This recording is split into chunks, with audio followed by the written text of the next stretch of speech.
Hello everybody. Before we go on the off-road course, I've got this demonstration to do here to show you how the four-wheel drive system works on the Subaru.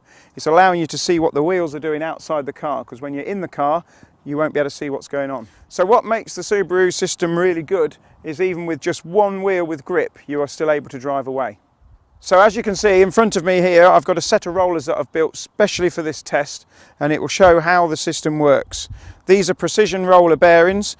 All of them are free to rotate on their own and offers no grip whatsoever. It's literally slipperier than ice. As you're probably aware, in a car the power always tries to get out the easiest way, and that will be the wheel with the least grip. So on these rollers we're going to actually have three wheels with no grip.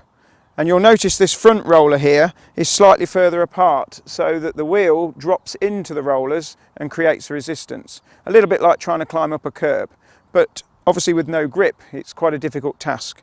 The wheel at the front here is the one that's going to drive you out of this situation. It's the only wheel with any grip. Now an old style conventional four-wheel drive would not get out of these rollers because, as I've already said, the power goes out the easiest way. So if you have a wheel slipping on each axle, this is going to create a problem for the vehicle because the power will go out of each of those slipping wheels, and the offside front is on a roller, so the only wheel with any grip is the near side front.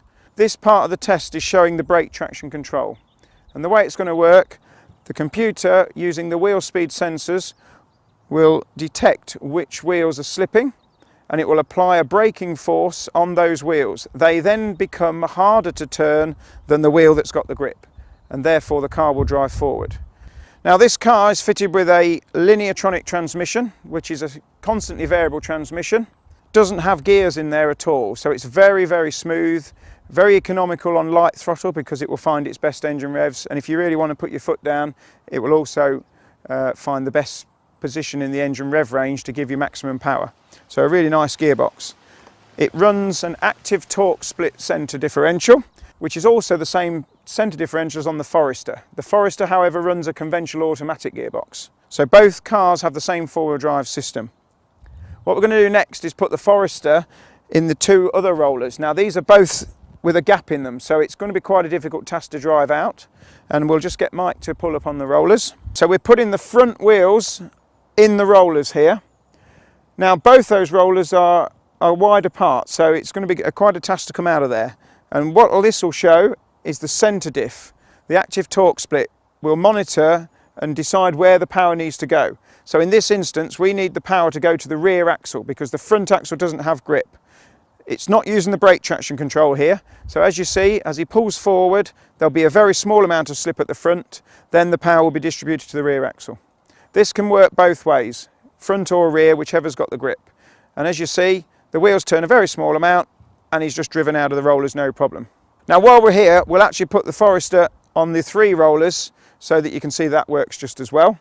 Now just to make it a little bit harder, not only have we got the two rear wheels in the wide gap rollers, but it's also going to reverse out, which is very slightly uphill. And again you'll notice these three wheels will spin, the near side front is going to push the car backwards. So there's the wheels spinning and is free. So it shows you how good this system is. For bad weather, really good system. Now there is a button on this system which allows us to alter certain functions.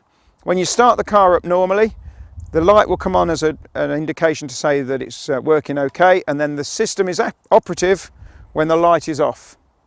Now when the light is off you've got full stability system and traction control. So when we're going off-road we'll need to deactivate a part of this system. This is the part that will drop the engine revs and power if you get wheel spin. So if you're on the road and you have a slippery corner and you start to accelerate and the car starts to spin the wheels, it will take the throttle away from you for safety reasons so you don't spin out. When we're off-road, certain circumstances, i.e. a bit of mud, steep hills, we need a bit of power to get up there.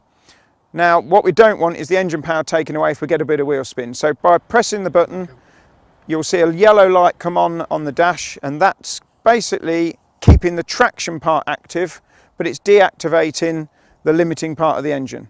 So it'll allow the wheels to spin. Brake traction control's on, and it works best in this mode to get you out of snow, ice and mud. Okay, so now you've seen how the demonstration works. You're going to feel this in the car. all you're going to notice is a little bit of a vibration when the system's operating as it's pulsing the brakes. Sounds a little bit like ABS working.